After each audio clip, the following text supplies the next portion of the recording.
Welcome back to Hockey on 216, proudly driven by Hyundai, out here on the St. David's AstroTurf. Kristen and I are joined for this segment by the under-16 coach, Dallin Phillips. Really good to have you with us. Great to have you. And captain, Jean-Ray van Zyl, all the way from Stellenbosch to a cold Johannesburg, but you can see the man from the Cape there in his shorts. He's certainly looking a bit more comfortable with this cold weather than us, Kristen. Yeah, no, it's fresh out here. And as we know, next to the AstroTurf is always fresh.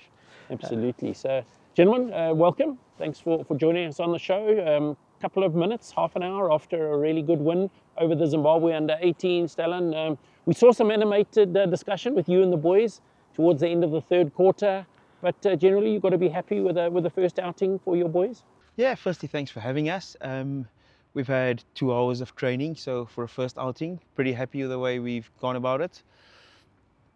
Well, that's good, and you know, obviously to take that win. Jean-Ray, the AstroTurf looked a little bit bumpy. There was a bit of mistrapping going on around the AstroTurf from both sides this evening.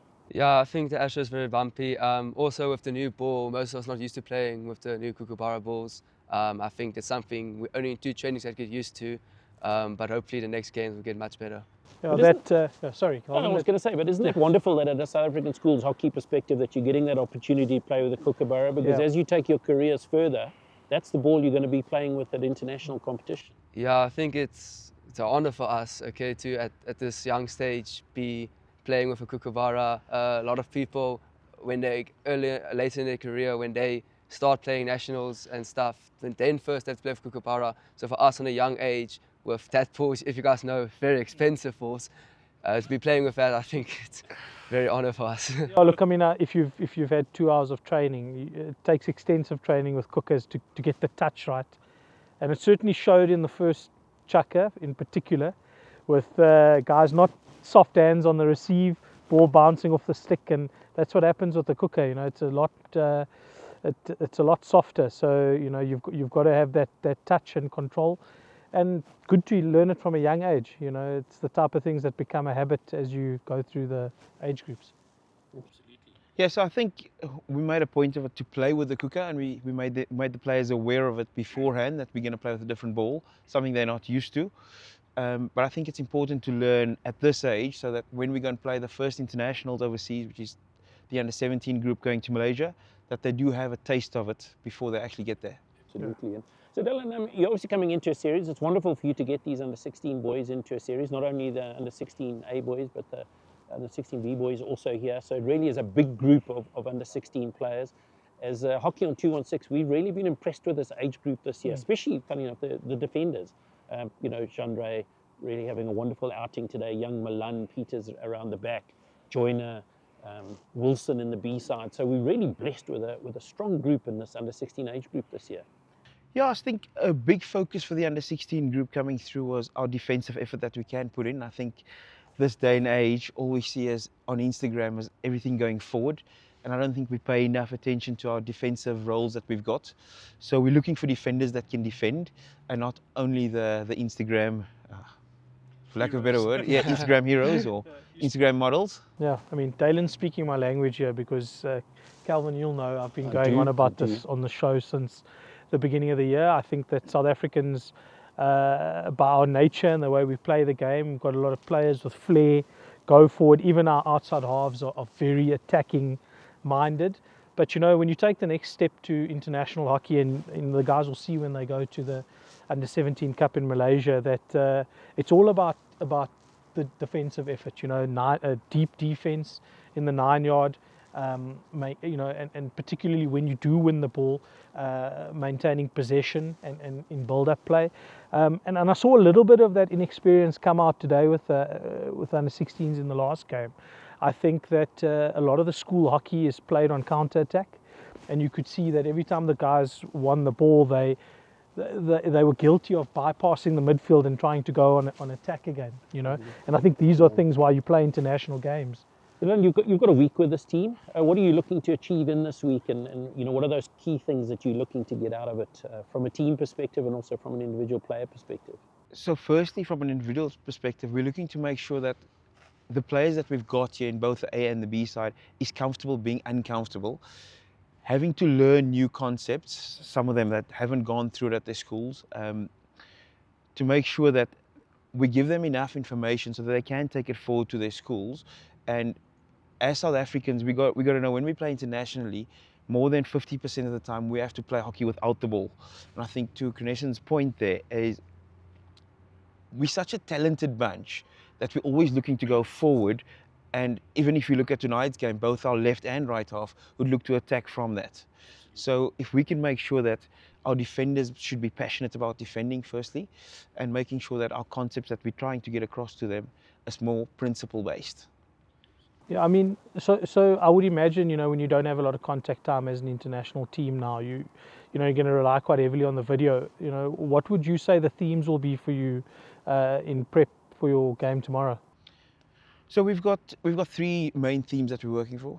Firstly, our attacking organisation, and then our defensive organisation. And then to combine those two, what do we do on the transition, both from attack to defence, as well as transition from defence to attack? So we've broken it up into those three. And I would imagine initially you're trying to keep it quite simple with the team. In you know, and how far do you stretch them in a week? Yeah, so simple for me is probably the most important thing. And I think a lot of the time when we do play into midfield, the contact that our midfielders, that's so talented, want to eliminate their midfielders. And we're looking to play the ball out and to make sure we can go through a proper process and make sure we can play out and play on the outside. It certainly looked this evening when you got that right as when you were at your most dangerous. Mm. Yeah. And John, I mean, obviously it's quite a privilege to be captaining your country at a young age. Quite a special occasion this evening. I mean, your sort of debut in a South African jersey at home, captaining the team. Yeah, I think it's a big honor and a big privilege. You know, beginning of the year, obviously everyone in the team had a goal to come out, play for the SA, and I think the boys really showed today. They got the opportunity and they pitched up and they played. 3-0 win against Zimbabwe under 18 is very good, but I feel like we still have 3 more games, and only thing we can do is build on from here. We're definitely not perfect. Obviously your season, lastly with Paul Rus Gymnasium under Michael Baker, that must be quite interesting. It's your first season in the first team, and if I'm right, you sort of replaced your brother in that side this year? Yeah, you know, big shoes to fill in. You know, my brother was a wall at the back. Everyone knew him, great defender. And yeah, this year I had to step up. Beginning was quite rough, but I think I got the hang of it. And now by the end of the season, I feel comfortable playing at the back. You both look alike, so I think a lot of people around the country probably thought your brother was doing a few extra years at school, but you've certainly had a wonderful season at home with Paul Rus Gymnasium.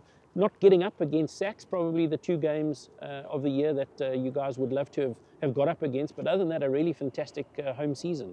Yeah, back to the Sachs point, I think the 2 games we really wanted to win. Obviously, we gave it our all, we gave it our best, but the outcomes can't always go your way. So yeah, I think we just took that as a learning phase and just moved on from that. Still had a wonderful season, beating big teams, but yeah, I think we have 1 game left to prove our season. Against Grey College? Alan, you know anyone from that part of the world? So the 2 of you up against it on Friday night? Yeah, so we should be okay. We've made sure the game is early enough so Jean-Andre can't get back to the game. I'm sure there'll be lots of traffic on its way to Bloemfontein. There's also some roadworks that we made sure that's going to be ongoing. But very nice one to look forward to. Last one for the season. I think both teams showed good spirit throughout the year, so it should be a great matchup. And the move for you to Bloemfontein, how have you found that? Very busy. So you hit the ground running. We travel quite a bit, but like I've been told, next year is actually our traveling year, so interesting one to come. Yeah. This year you sort of did 4-day weeks. Next year it's 3-day weeks for Grey College. Yeah, we try and get in some academic time when there's time. It certainly has been a good start for you in that respect, and I'm sure getting used to a bit of the cold as well. So you're looking quite comfortable here on a chilly evening. So. Dalen, and maybe Genre, you can comment on this as well. I noticed during the game that you guys struggled a little bit under the high ball. Do you think that had something to do with the lights, or was it just because there was a boy at the back from Zim that threw some proper aerials? Yeah, so if I can come in there, I think firstly the aerials wasn't, if I can say, flat, so it was into the lights. So I think some of them struggled. It was quite high and probably not much distance on it. So to trap it, we had to look straight into the lights, I think. So I mean, obviously I haven't looked at your next games. I mean, that's something to talk about in video, because we've been talking about it on the shows, or the aerials become such a big part of the game, and I think that you know, coaches do need to focus a little bit more on particularly defending the aerial, because there's so much indecision about how the aerial is umpired, that I think it creates a little bit of hesitation in the way the players play, and I think that's sort of playing out in games. Yeah, I think, first of all, I think we didn't expect the aerials. If I think back to team talk, we didn't really touch on aerials, and when I saw that first aerial was thrown, sure, it was a big one. So yeah, I feel like all we can do is, because our team is so ball hungry, want to win the ball, so we push the press up. I feel like we can just sag the press a little bit, everyone just drop back to eliminate the aerials and let Zimbabwe play on the ground. I was going to say, I think one of the things, the amount of aerials that Zimbabwe threw tonight was also testament to just how good your press was, because they almost felt like they had no other way to outlet. And I think Trinison was a bit harsh. I thought young Peters actually dealt superbly. He took a number of really good takedowns tonight. There were a few that bobbled off the stick, you know, absolutely.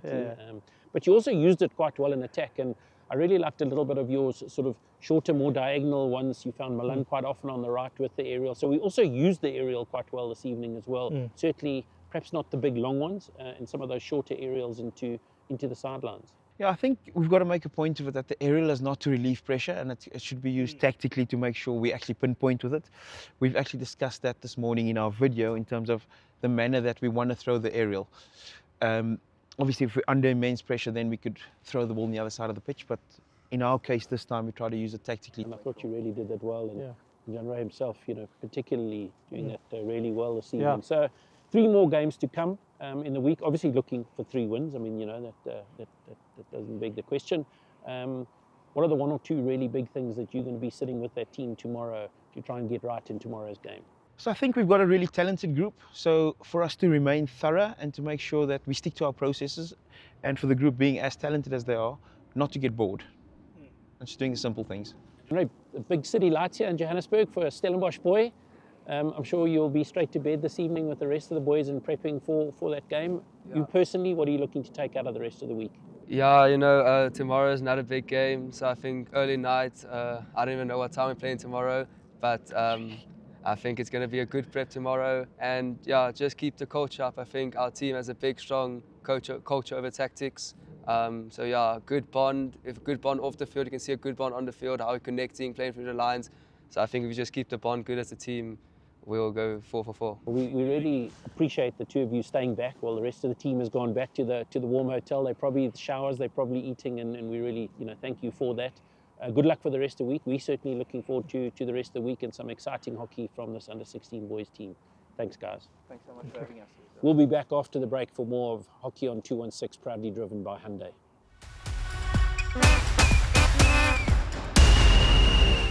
Welcome to another week of Hockey on 216, proudly driven by Hyundai. This evening, you'll see that we're on a very cold and chilly St. David's AstroTurf after the first day of the Alistair Fredericks African Invitational here between Zimbabwe and the South African under-16 and under-17 teams. Crinison, Bridget, and Manny, welcome. Nice to have you all here. These Under Armour jackets are certainly coming in good service this evening. So before we get into the international series and a bit about what we've seen here today and what we're going to see for the rest of the week, we've sort of had 10 days of intense hockey action, haven't we? A lot of derbies, specifically in the boys' game, some really big tournaments in the girls' game. So perhaps to kick us off, let's just talk about some of the derbies. And Manny, Crinison, Bridget and I had the pleasure last weekend of going down to Pole for the Pole Derby. It was both, Bridget, was also your first time. It was my first time at the Pole Derby. Quite something. That's like a whole week of celebration. It's an entire week of, so they take it very seriously there. I mean, I'm amazed by that. They take off the whole week. So if you're taking part, particularly in a first team, you get the whole week to prepare and train. So they don't do any classes. And there's assemblies and there's brags and there's just all sorts of stuff. And the chess teams, I mean, everyone's participating and it really is something quite special. If I'm not mistaken, this is like one of the biggest derbies in the world. Look, it must be. And I mean, I was telling you, Bridget and I were at both the hockey matches. The girls played on Friday, the boys on the Saturday morning. 7,000 people in attendance at both games. The Friday, whilst the girls' game was going on, there was a netball match with Pole Girls High playing Pole Gym that probably had as many people as you can sit around the netball court, so there was probably another 4,000. There was the under-19C rugby being played with, I don't know, another 4,000 or 5,000, maybe more people in attendance all in one go. So it really was something to behold, and some really special hockey. Friday, Bridge, the first time we've done some commentary together. I know. Paul girls versus Polcham. And Paul girls, I mean, they came out, Polcham definitely on paper and probably, traditionally would be the team that would take the win. And Polcham had their hands full against Paul girls. Because Paul girls they really sealed the eh? game quite late into the fourth quarter. I mean, 4-1 in the end, 2-1 deep into the fourth, and really scored 2 quite late. And Cravens, their player from Paul girls, just astounded both of us. I'm not sure I've seen a girl that quick on the AstroTurf this year. She was Young remarkable. Craven, look out for her, guys. She just has gas for days. Was really something. But Bridget, there's a hockey player that you've been talking about a lot this season. Yes. Linda Rademeyer just scored 2 wonderful goals in that game again, and really was the difference between the 2 teams in the end. Yeah, you know what blows my mind is a term that all of us in sports know, BMT. That big match temperament concept for her. She somehow always rises to the occasion when she's given the limelight and the opportunity to do so. We saw it again, and we'll refer to it later in top 12, but that same drive, and it's when you're playing with that kind of crowd and that excitement and motivation, it must inspire you even further to work hard on the field, no matter if you're tired. I mean, she took a few hits, but she just kept going. She's a strong hockey player. She really is, and as you say, really dangerous in the D. So that was, it was a wonderful Friday. And as you say, I think Paul Gymnasium, good value for their win. And as you say, really expected in that. But I think it really got off to an interesting start the next day when the Pole boys came out, having not won in that fixture for some time.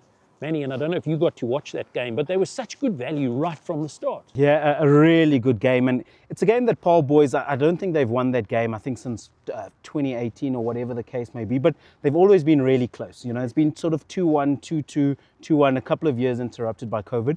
But to go there and win that game on the day was absolutely fantastic for them. And I think a lot of people would have written them off. So to get that result, the captain managing to score, AJ Mostad managing to score on his 100th game to win. To 7 seconds to go. With 7 seconds, I think it was 6 actually. Give him a little bit more. It was to win the game with 6 seconds to go as the skipper on your 100th. I mean, and he what had an such occasion. an outing, and him and young Koku we saw tonight for the under-16s. Just the defence they put in against what was a very good Paul Gymnasium side that had been good all year. Yeah. I think again, Calvin, what I appreciated about that game was that the Paul boys team knew that they needed to stay in touching distance deep into that game.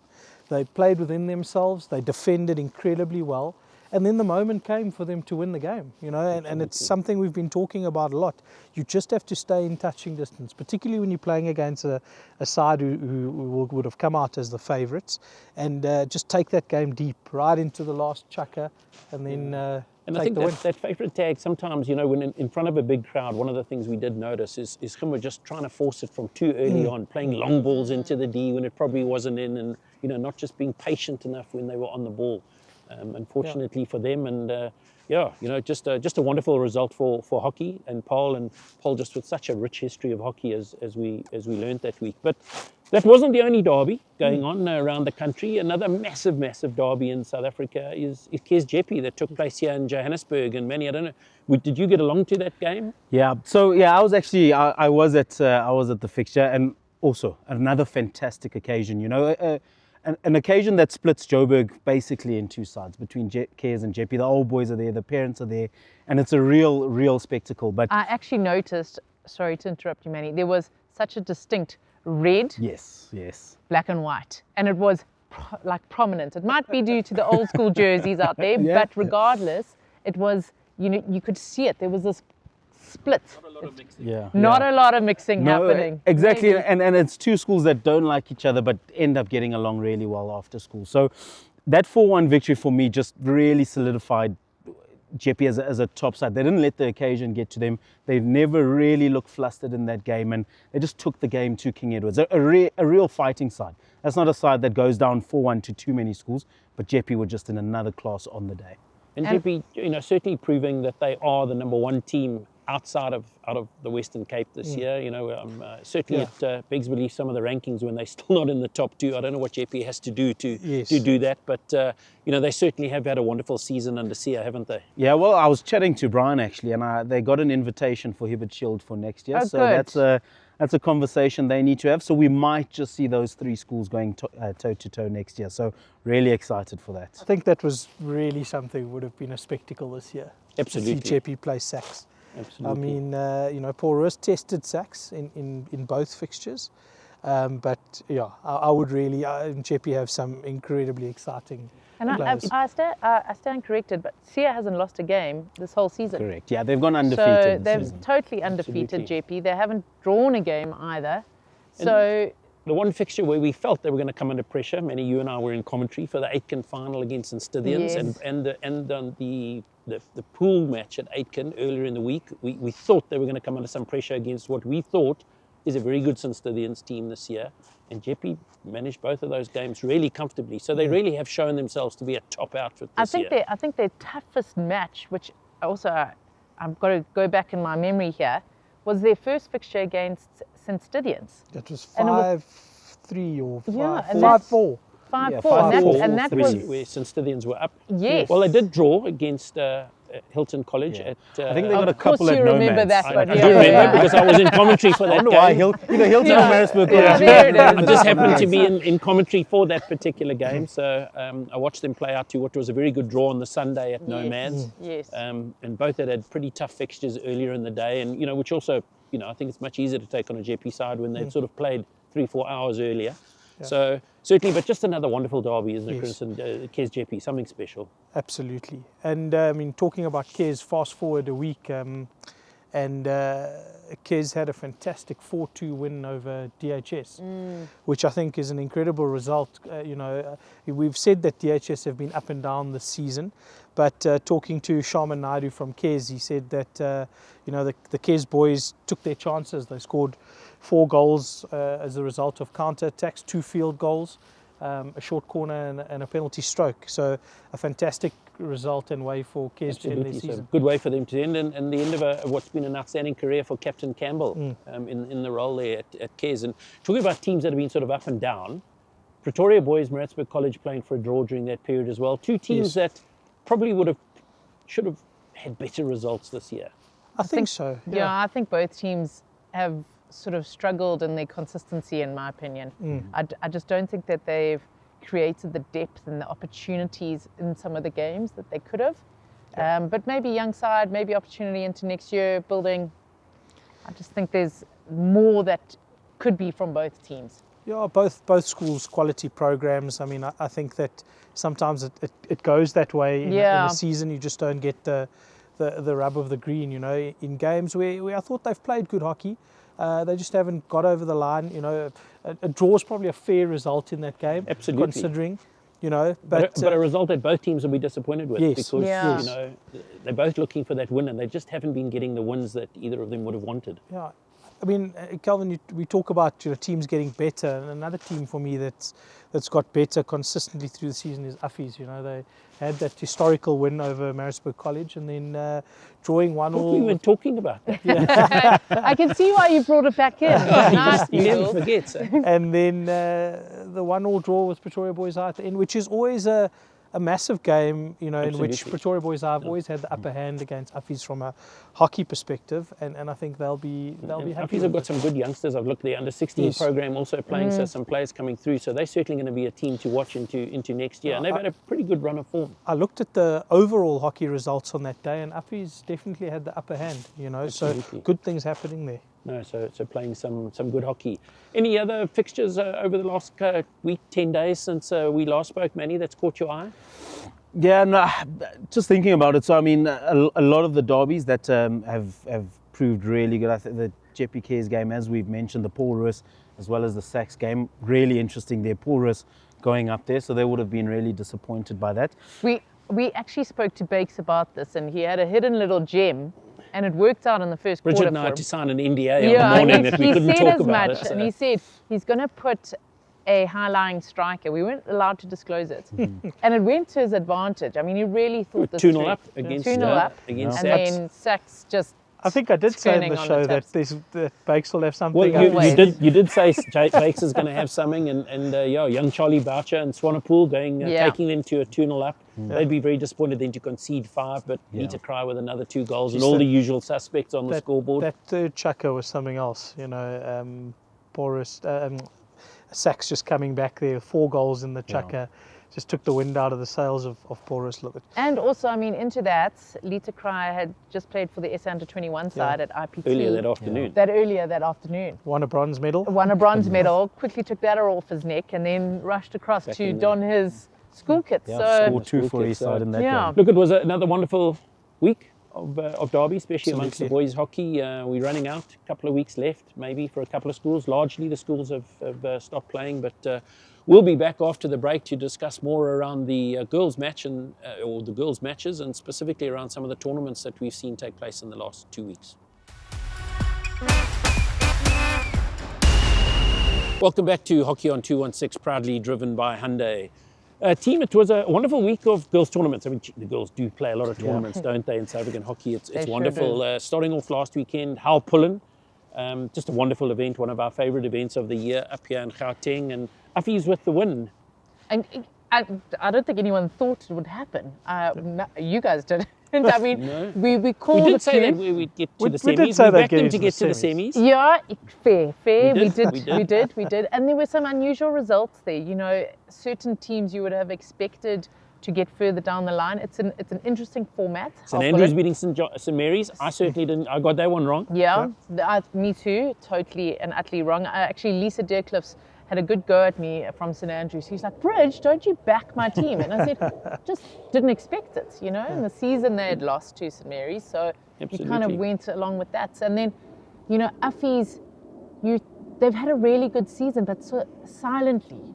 And Absolutely. now they've stepped Little bit up. like the coach. She used to have a lot of good games silently. Exactly, Nicolene Blanche, just one of those Blanche, players just, that you always watched on the field. She was such a workhorse, and the Affie's girls Didn't have same a lot thing. to say, just got on and did the Yep. job, and Yeah. her team's done that. And on that subject, they go back to the challenges and they win there again. So Yeah. 2 trophies in 2 weeks for Affie's, just a wonderful, for the Affie's girls. What a wonderful week of Absolutely. hockey, or 10 days of hockey. So I mean, to explain challenges, they've got top 12, but this is now 13 to players 24. 13 to 24. So Okay. they scrape now at the top 12, which is superb for them as the whole program just keeps elevating and stepping up. They also have a great under-16 program at Affie, so Pretoria's Pretoria's doing where it's something at. right. Pretoria's where it's doing A lot something of good right. hockey, and we're talking a lot of good coaches coming out of Pretoria, moving into other parts of the country, and also doing well. I mean, we interviewed Chris Haber last week, Yes. on the show. He comes out of Pretoria. He does, And then yep. there's another program which really surprised us all. Now,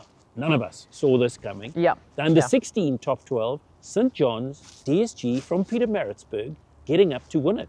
I with know. a man from Pretoria.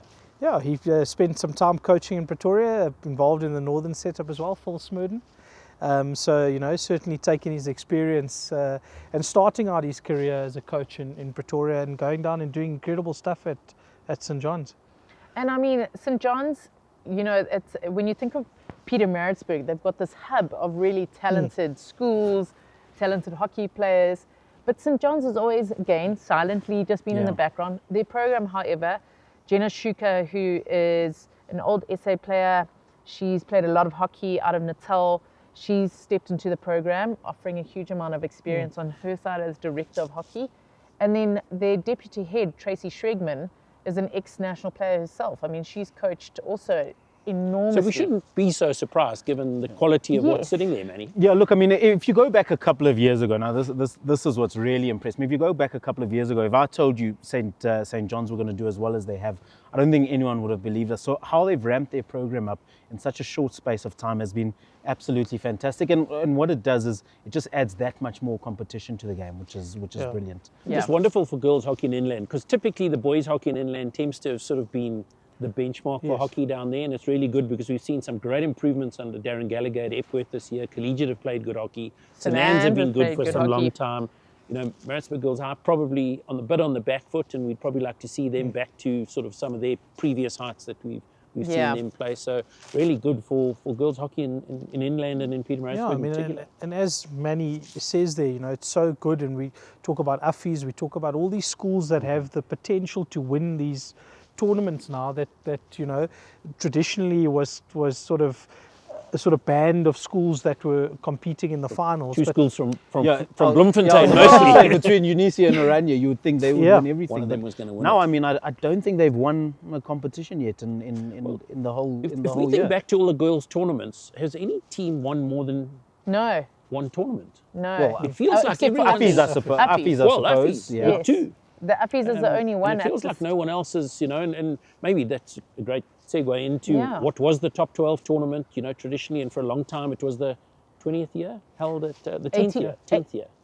I want to say 10th yeah, year that 10th it was held now Yes. at Oranje. And I know they had all the captains back from all the previous winners, which I thought was a wonderful gesture Yeah. by Oranje. Another result that we, were right up until the end, we were really confused about. I know, Bridget, you and I chatted just before the semi-finals, and we got both those results wrong. Absolutely. I mean, I was there on the Friday. I went in for the day and I enjoyed such spectacle of hockey. It was phenomenal. Firstly, Oranje, their hosting is just off the charts. I did treat myself to some pancakes and You follow Okay. in Calvin's I know, but One get trip me to started. Paul Yeah, and you yeah, it's checking all the true. food out. It's true, but the results, it was very open-ended right up until Friday afternoon.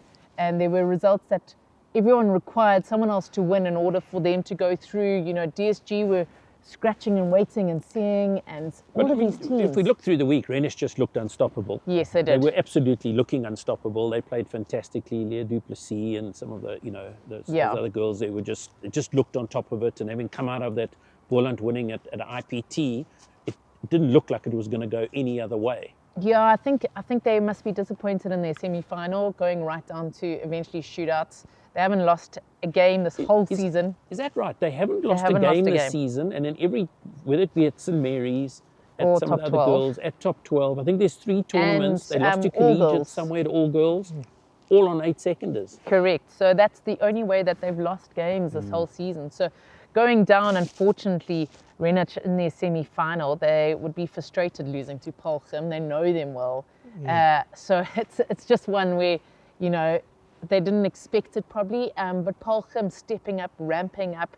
Again, a player that's Yeah. top draw for me, So in their semi-final, well deserved. And then on the Yep. other end, you have DSG. Also versus playing good Bloemhof. hockey all week, Yeah. Yeah. with another superstar in Holderness who had a wonderful week again. And again, they'll be disappointed with another tournament that Yeah. they probably thought they were in the Yep. mix on and end up playing for 3rd and 4th. Yeah, and same thing, going down to shootouts in the end. So, a really fair semi-finals, but then that kind of gives us the results where you've got these 4 top teams playing each other. Each one of them could have been a final. Yeah, I mean, that's something that I think would be fantastic to see in the boys' game. Absolutely. I mean, these teams have had more than one opportunity to play each other at tournament level, and we've really seen that it's anybody's game come the top 12. Well, we haven't even mentioned Jenny King and her Bloemhof team there, who no one saw coming and just quietly made their way to the final. So, unfortunately, came up against a rampant Kim and a rampant Rademacher in the final. Yes. Yeah. And Kim just fully deserving, 2 wonderful results.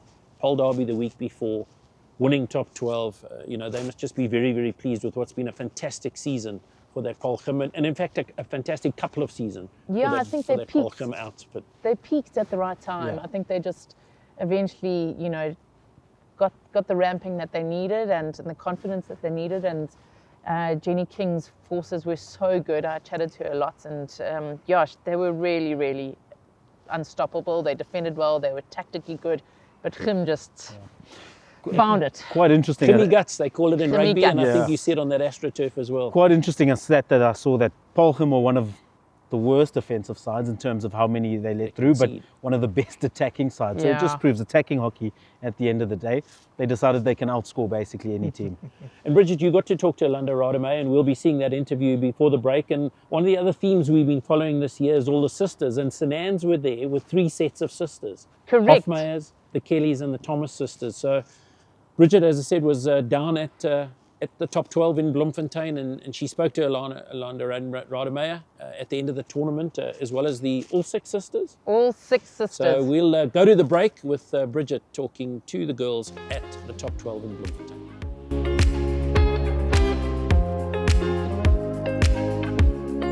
I'm with the St. Anne's girls here. They've just come off the park. Tough game, guys. You went 3-0 up against Paulchim, and then they came back to a draw. But we're not going to talk about that now. What we are going to talk about is the three sisters, or pairs, at St. Anne's. 2 of you are leaving, going off next year. All right, the Kelly sisters. Then we got the Hofmeyer sisters over here, and we got the Thomas sisters over here. Little apps. You went to apps, hey? You were coached by Sarah Harley. Yes, all right. So in Hockey on 216, we have this fun thing where we try and have a little bit of competition amongst the sisters. Who's scoring, who's up on each other, who's got the most caps, etc. So I'm going to go to the Thomas sisters first. Guys, who's winning on the scoreboard? Winning on the scoreboard? Definitely me. I'm not sure. Okay, so she's not sure how many, but she is winning. Which Thomas sister are you? Nicola is leading against Emma. Emma. So Emma, you've still got a bit of work to do, okay? What grade are you guys in? Grade 10. Grade 10. So you've still got 2 more years of catching up on each other. All right, and then I'm going to go to the Hofmeyer sisters here. Who's winning on the scoreboard? Definitely me. A lot more. A lot more. I've probably scored like 20 something. Probably like 10. All right, so the Hofmeyer sisters, we can see a little bit of competition here. You in grade 11, yes, both of you. So you've got another year. You in grade 10. You got a lot of work to do next year. A lot of work to do. Okay, and over to the Kelly sisters here, matriculating. Obviously, you guys also need to catch up. You've got how many games left in the season? We have like 4. 4 more, all right. And who is winning on the scoreboard so far? Definitely me. So you got to catch up in 4 games. So how many goals are you going to score now? About 10. 10. All right, she's put it out there. 10 more goals to catch her sister. And that's how we're going to see this unplay. We're going to keep track of this, guys. All right, so I want you to just keep in touch with us and tell us who's scoring. Got to score more. Got to score more. Got to score more, yeah. All right, so that's the sisters from St. Anne.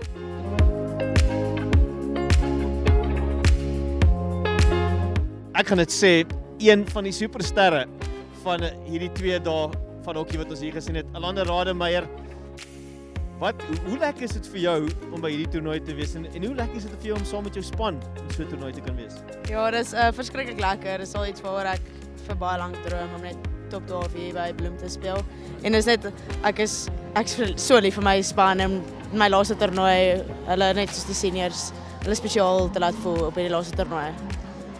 Vir die van julle nie weet nie, hierdie span het nou teen St. Anne's gespeel. Hulle was 3-0 agter gewees. En toe is daar 6 minute van absolute chaos, want hierdie jong dame het besluit sy gaan gou vir Suid-Afrika wys hoe lyk 'n driekuns in hokkie. En kan jy my gou deurpraat daai field goal wat jy geskoor het bo in amper in die regterkantste hoekie, en wat gaan deur jou gedagtes as jy daai geleenthede kry? Ja, nee, ek probeer net elke shot vat. Ek gaan op die motto, you miss 100% of the shots you don't take. So ek probeer net wanneer ek in die sirkel kom die bal slaan en hoop maar vir die beste. Sê gou vir die mense, en wat se laerskool was jy? Ek was in Parelgym. So 'n gimmie in groen van graad 1 af tot nou toe. Jy's nou in graad 9, is ek reg? Sy's in graad 10. Hier's nog 2 jaar se hokkie uit hierdie jong superster uit. Onthou die naam, sy gaan nog 'n indruk op Suid-Afrikaanse hokkie maak. En dan net so een laaste boodskap vir jou span en vir die oorblywende wedstryde? Nee, ons moet net ons hart uitspeel die laaste paar geniet en moenie net fokus op die wen nie, maar geniet dit net soos speel ons alles en mekaar slaat maak. Folks, remember the surname Rademeier. It's one that you'll see light up in the future. An absolute privilege to have a chat, and we're wishing you all of the best. Well done. Welcome back to Hockey on 216, proudly driven by Hyundai from the St. David's Inanda AstroTurf, and it's starting to get a bit chilly. The last game finished about an hour ago, but we'll push through here. it's going to be a wonderful week. You know, the Sashock, Sashock hosting the Alistair Fredericks Invitational Africa Series here with Zimbabwe and South Africa, under 16s, under 17s playing. Princeton, it's just such an important initiative from Sashock here, isn't it, to give these kids this opportunity to play international hockey? Absolutely, Calvin. You know, I think that it's something that should happen annually. You know, I think that, you know, parents, boys place a lot of emphasis on sport in schools in South Africa. It's the pinnacle. We heard that you know, earlier from Jean-Ray about setting goals of playing for your country, and to actually get out on the turf and play is unbelievable for these youngsters. And I think that you know, playing international hockey at any level develops this culture of wanting more and loving the game, which I think is so important. I mean, the first game that was played, it was quite emotional, because for a lot of these players, it's the first time they'll sing the national anthem in their national kit. Absolutely. And that is something that lots of people won't ever experience in their life. And it really is very, very special. And many obviously good for Zimbabwe hockey as well, to get the children down from Zimbabwe, they're under 18s, a lot of them, giving them that opportunity to play hockey at this level. Yeah, it's really good, and I think the most important thing here, especially for Zimbabwe, is just to play as much hockey as possible. They won't get this opportunity too often. You know, it's not the easiest to play in Africa, especially for an age group side. So if this is something that can happen year on year, for them it's going to be better, and of course for us it's going to be better as they become a better opposition for us. But a really good opportunity for the travelling side. And we're obviously quite pleased. You know, hockey on 216. 216 is the channel for SuperSport schools up in Zimbabwe as well. So it's really wonderful for us to be hosting our neighbours in this environment. And you know, one thing, they are the only country to have won an Olympic medal for hockey on this continent. I know. So, Yes. obviously, the 1980 women's scene. So one of 8 medals won by Zimbabwe at the Olympic Games over time. The other 7 belonging to Kirsty Coventry. So certainly in Women's Month, Zimbabwe, the men there have a bit of work to do at the Olympics. But well, yeah, I mean, those, and I want to say, you know, politely, the older Zimbabwean players, I've bumped into 1 or 2 of them over the years, and the stories they tell from that win are remarkable. So if you ever get a chance, track someone down and start a story with them. Maybe we've got older hockey players have always got good stories, haven't they? So I mean, Calvin, you know, watching the last game, because it was the Zimbabwean under 17 team playing, or Zimbabwean under 18 team playing our under 16A team, and they certainly, you know, Zimbabwe have got better year on year. You know, I remember, you know, a series from 5-6 years ago where, you know, it wasn't competitive, you know, and the fact that they've got their hockey going, they've brought so many teams out here, I think it's fantastic for the continent. And what we're also seeing is just an investment into AstroTurfs in Zimbabwe and that as well, which obviously makes a massive difference into that game. And you know, and I think that's really just so important for the game on the continent. So, Tristan, what do you know? We chatted to Dylan in terms of what he's looking for more broadly from a South African context and from a sort of pipeline context. What do you think we're looking for to get out of this tournament over this week? You know, I was thinking about it during the under 16 game, and I think what I'm hoping is the focus is that, you know, players are being exposed to coaching at a higher level, being coached by ex-national players, you know, with that experience. We could see that, you know, coming together and playing with players you're not as comfortable around will teach you something about your own game.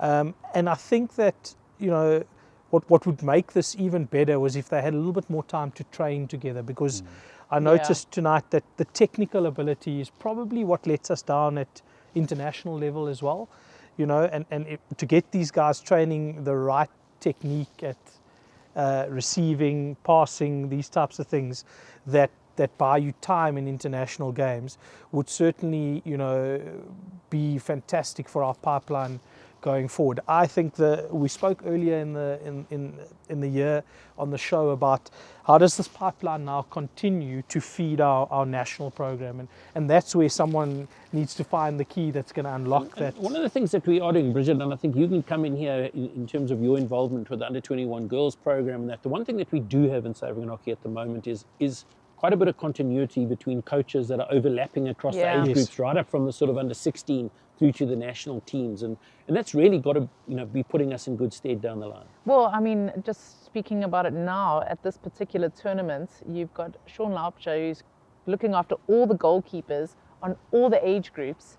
So he's coaching across that sphere, and then he also extends that into the under-21 space and the senior space. Morgan Diach has just been selected to represent the SA ladies team, and same thing, she's been coached in that consistency over the years from the school setup all the way through, in an under-21 space, and we're going to see that more and more. And I think it's that continuity of coaching and collaboration of coaching. I mean, the Berlin team spoke about it last week, how important it is. One of the things that's been so successful for them is just, the Berlin got together and actually spoke as a group of schools and as a province to say about how they were going to build. And if we can replicate that, I guess, in a South African context, it can only Get be better. good for us. Yeah, well, this is really one of the only sports where you've got a situation where you might have the national coach coaching at a school or coaching at a university, and same with the because the coaches coach across so many different spheres, you're literally getting some of the best coaching in the world coming to our boys and girls at under 16, under 18, under 21 level. So the knowledge that's being passed down, especially on a forum like this, I think is absolutely invaluable. And obviously one of the good news is it's not the end of the road for this group. They're coming together, some of them in October, to have some training camps. Yes. A lot of these teams, to your point about getting more time together as units. And our the under 17 boys and under 17 girls are going to be touring Malaysia in October as well. So there's still a little bit more hockey for these really talented players of ours to come, Crimson. No, for sure. And I think that looking at this under 16 group, the boys and the girls today, is so exciting to see what's coming through the pipeline. Things I think that 10 years ago in South Africa we thought we were going to struggle with, speed, individual skill, playing over distance. All these things I see in abundance in the youth teams now. And it goes back to Manny's point, that we are so well resourced in terms of people who've committed their lives to this game in schools and at national level, that we're just seeing it paying off, by the collaboration that's going on, and the fact that schools have invested in good coaching programs and AstroTurfs. Calvin, I mean, you've spoken a lot about that. Makes such a difference. We were just chatting about the CARES program earlier this evening, about how it's transitioned from a rough sand-based bumpy Astro into a water-based, and how it's helped their hockey. Absolutely. And also, I mean, this afternoon at the games, the amount of spectators also here watching, granted a lot of them parents, but also the investment that they make into the game and for the elevation of the game. I mean, we saw Callum Anderson getting player of the match. I mean, there you've got Heritage coming down the system, but Murray giving back. You commentated with them. He's getting involved. It's just this. I'm surprised community. we haven't seen Murray in Johannesburg this week. I'm sure he's on his way. I actually have some good intelligence. His wife's actually travelling in Europe, and so he has a daughter who's busy, I think, with matric or grade 11 or something. So he has fatherly duties as well as those, from a school perspective. But I'm sure he'd love to be here. Manny, for you, in terms of growth in the game, in terms of what we're looking for, what are the other bits, just being on tour, some of these players around each other, also just benefits, even some of those practice situations, some of the discussions they're going to have are going to turn them into better players? Yeah, so I actually had an opportunity just to chat to Brian Hillock a little bit earlier, and what he was saying is you'd be surprised what hockey boffins a lot of these players are, and it just brings them all into one room, and it gives them an opportunity to spend a little bit more time with arguably 18 of the best hockey players around the country, sharing ideas, sharing experiences, sharing how we go about doing things. And I just think this under 16, 17 tournament, or this Challenge Cup, is just going to bring us 2 years further into the future. Now, when these guys and girls get to under 18, they would have played with each other, they would have shared experiences with each other. So I just think what they learn from each other, not just the coaches, is absolutely invaluable. Manny, we've spoken a bit, you and I have been on commentary in a couple of games this year where we've been so impressed with the under 16 players on the AstroTurf who've actually dominated games at times, and particularly a lot of under 16 kids playing in sort of central defensive roles. Yeah, it's scary because a lot of the under 16s that we see playing for their first teams or whatever the case may be, they don't stick out at all. You wouldn't say this is a youngster in a side. You wouldn't say this is their first year or they're still trying to learn. If we look at players like Thomas Collins, or we look at players like Jason Joyner, Letoigne from Jeppe, they just fit in. They just fit into the side so well, and it's unbelievable to see, and it showed tonight in some of their individual skills. Absolutely. I mean, you talk about that in the Pole Derby. Young Cock, for us, was the player of the match right up until the moment that his captain Mostert stepped up with 6 seconds to go and scored a winning goal in his 100th game. He just controlled. He did such a wonderful defensive job as a 16-year-old in a very tense final in front of a lot of people, and that can only be good for South African hockey. Chris, and I know you've got a particular thing around the defenders. We spoke to Dylan around it. So. No, and I think, what was good tonight again, and I think, you've got to take out moments from a game against Zimbabwe where I think, our team was dominant, but we didn't concede. Under some pressure at times again. Those are the types of things that I think coaches and players need to be looking at. Like in a game when you shouldn't concede, you need to work hard to make sure that you aren't conceding. And absolutely. So job done tonight.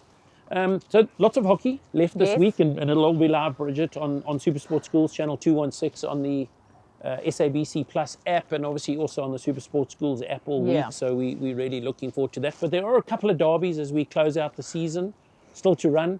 Any got your eye for the weekend? Yep. So this weekend, I think Bridget, you mentioned the Grey Selborne game coming up in the Eastern Grey Cape. High. So The Grey High Selborne. Both Greys. So looking forward to that one. The Eastern Cape always throws out something really exciting. So another one to add to the Eastern Cape actually is Clarendon Collegiate. So a good derby there between East London and the P Eagles. So that one is always an exciting match. Lots of action in the Eastern Cape. And talking about Grey College versus Polruus, one would expect that this Polruus Gymnasium team will just have too much, but they are travelling away to Grey, and Grey College are a tough nut to crack. Yeah, absolutely. I think Grey at home are always tough, whichever way you look at it. I think it's going to be a tough trip up for Polruus, but I'm still backing them to take the win there.